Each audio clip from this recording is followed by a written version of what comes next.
أعوذ بالله من الشيطان الرجيم. بسم الله الرحمن الرحيم. عم يتساءلون عن النبأ العظيم الذي هم فيه مختلفون. كلا سيعلمون ثم كلا سيعلمون.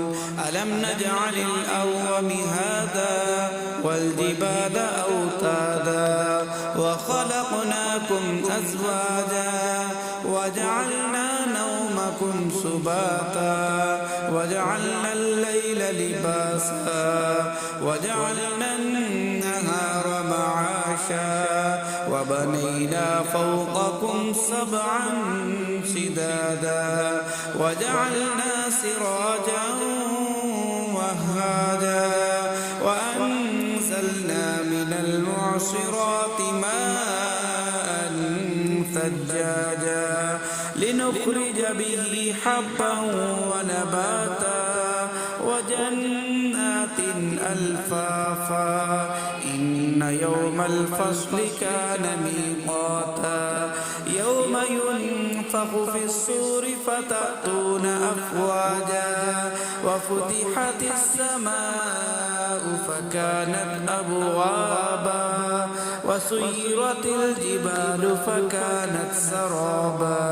إن جهنم كانت مرصادا للطاغين مآبا لابثين فيها أحقابا لا يذوقون فيها بردا ولا شرابا إلا حميما وغساقا جزاء وفاقا.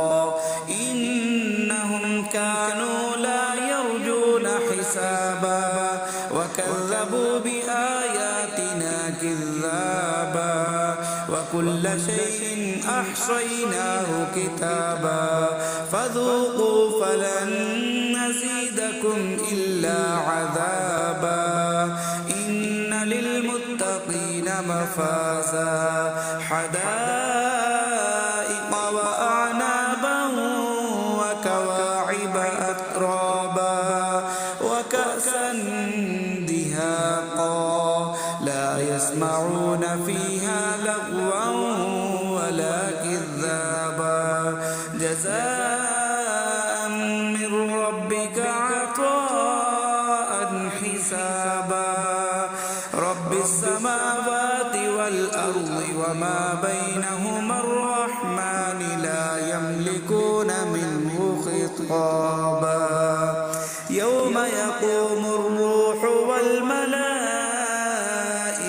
صفا لا يتكلمون إلا من أذن له الرحمن وقال صوابا.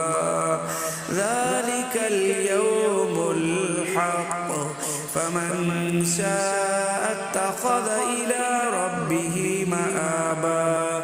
إنا أنذرناكم عذابا قريبا يوم ينظر المرء ما قدمت يداه ويقول الكافر يا ليتني كنت ترابا. صدق الله